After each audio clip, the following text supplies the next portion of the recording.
What's up, everybody? Welcome to Podcast Now. I'm Alex, and in this video, we are going to predict the review scores for Cyberpunk 2077. So this is it. We've talked a lot about Cyberpunk. I've tried to keep my promise to you guys. I've tried to do at least like one video on Cyberpunk every week for quite a while now, for like a month and a half. And I may do another one because the game obviously is still around 2 weeks away, like 13 days. So I may do one more, but I do want to talk about this. I love making these kind of videos. And basically, for those that are new, by the way, this is just a way for me to talk about the game one last time, kind of give my final thoughts on it, but also talk about what we're going to see from the critics. What could the critics give this game? I actually tend to get this very, very close. I'm actually really good at predicting what the critic scores are going to be.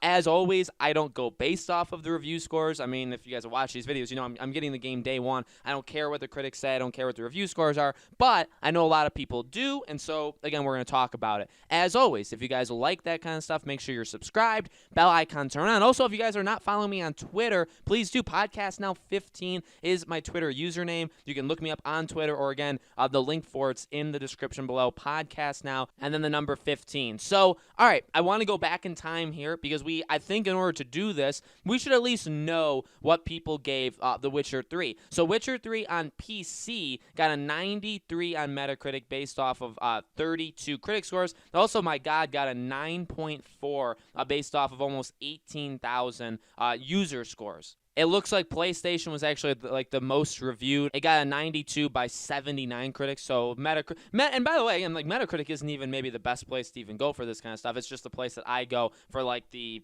combination of all the different stuff. They don't take a lot of YouTubers' reviews into consideration either. Some of them they do, some of them they don't. And then they kind of separate them. Like if you write it as a PC review, it gets counted as a PC review, not a console review. So all right, so The Witcher 3 got like 92, 93, somewhere in that range.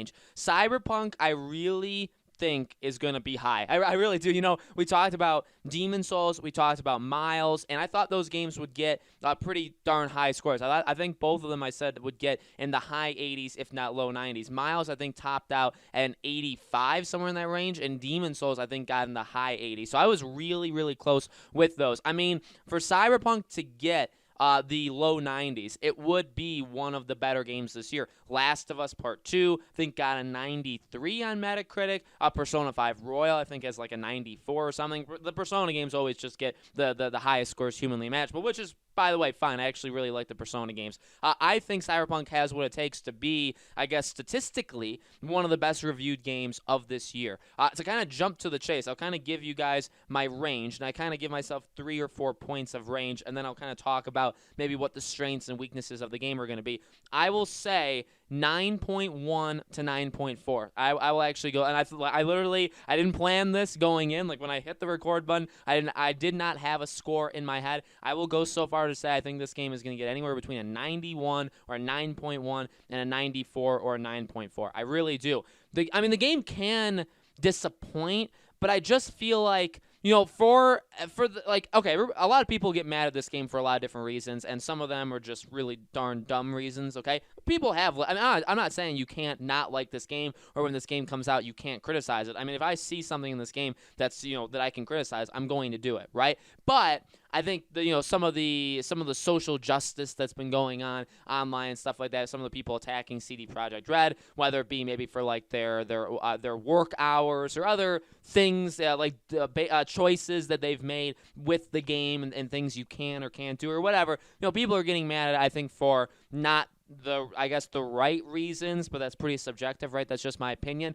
But when it comes down to it, besides the delays that have made people extreme, which I get that, right? That made people extremely mad. They've been very confident with this game. I mean, and especially like leading into it the last couple months. I mean, yeah, it got delayed like a couple times, but the Night City Wire, like the live streams, right? They've done phenomenal, and they've done well. Firstly, they've got like a lot of views, like a lot of people are into it, but like they're showing a lot of different things. The media, and because again, like when we're predicting this, we're talking about what the media is going to give it, right? They've let the media play this game a lot. People had, when the first live stream, you know, the first like Night City thing came out, I think the media got to play like 3 or 4 hours of the game, but then over the last couple weeks, different media. Oh, actually, I think I don't know how they did it, but many people in the gaming press seemingly got to play this game for like 15, 16 hours each, which is literally insane. And I think you do well. You don't have to do it, but you can do it for a game like this that's so big.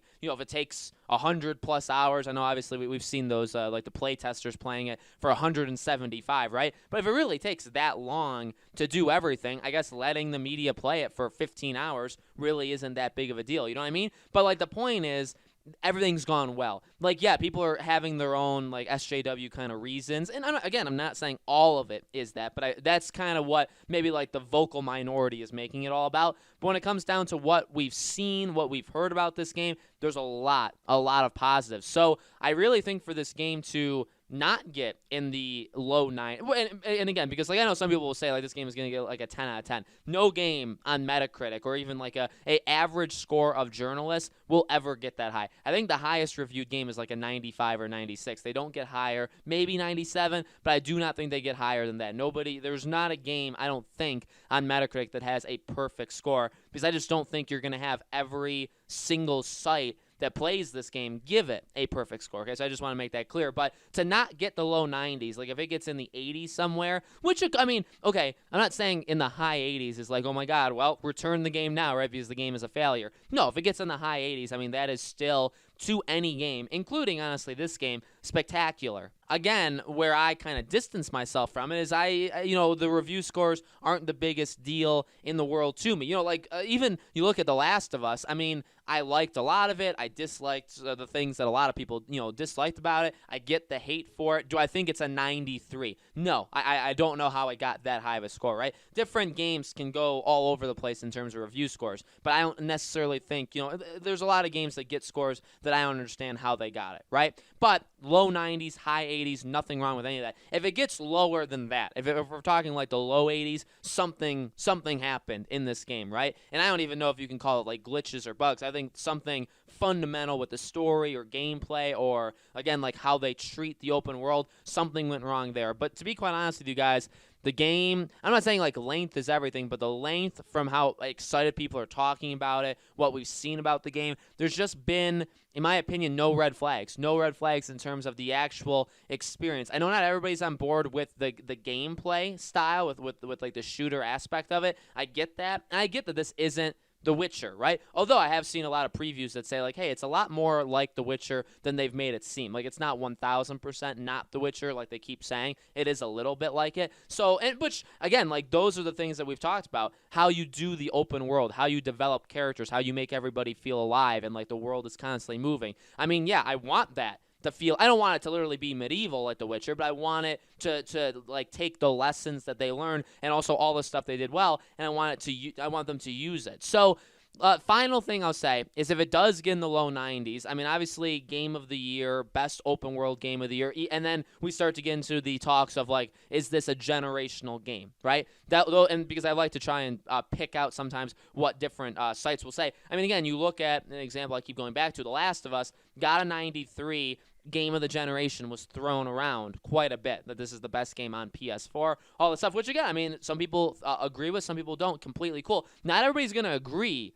on Cyberpunk. I think that's probably best to say and best to get out of the way now, right, so that everybody's kind of aware of that when these scores come out, when we, the players, get to play this game, and we're like, yeah, it's a really good game. It's maybe the best game of the year. It's not the best game I've ever played. It's not better than The Witcher 3. It is better than The Witcher 3. It is the best open world game ever. I mean, it can swing very far. But I think if it gets in the low 90s, or even if it gets like mid, like if we look at like a 94, 95, if it somehow pulls that off, then I think the talk will be they nailed it. The gameplay works, the characters work, the quests are all like really engaging, and again, those are kind of very, I wouldn't say kind of, those are important things in an open world game.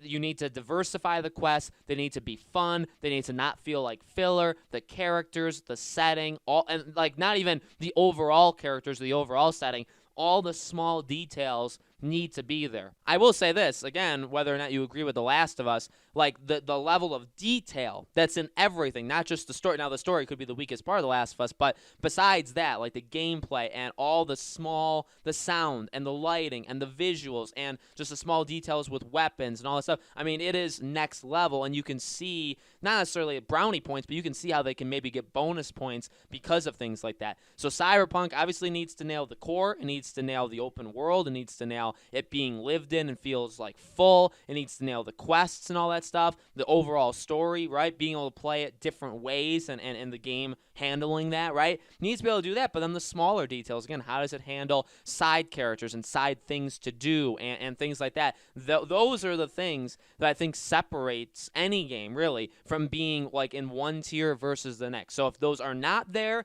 this may be a high 8 game. This may be a low, very low 9 game, like a 9 or 9.1. If they are all there, this could be like a 9.3, 9.4, 9.5 game. And if it surprises, again, like it would be more surprising if this game, I would say, gets like an 85 or lower. That would be more surprising to me than if the game got like a 94 to 96. To be quite honest with you, I'm this is a game I'm very excited for. I wouldn't say like this is the most excited I've ever been for a game, but like I feel extremely confident that this game is going to be just fine, at least in terms of critic reviews, most likely sales, right? Because it's going to sell like absolutely insane. I think the game is going to be just fine. I don't think anybody has to worry about this game. So let me know, guys, in the comments below. What do you think? What do you think the review scores are going to be on Cyberpunk? What do you think is going to be the things said about this game? Let me know. As always, make sure you guys are subscribed to this channel. Hit the bell icon so you guys know when all these videos go up. Like I said, if you haven't followed me on Twitter yet, Podcast Now 15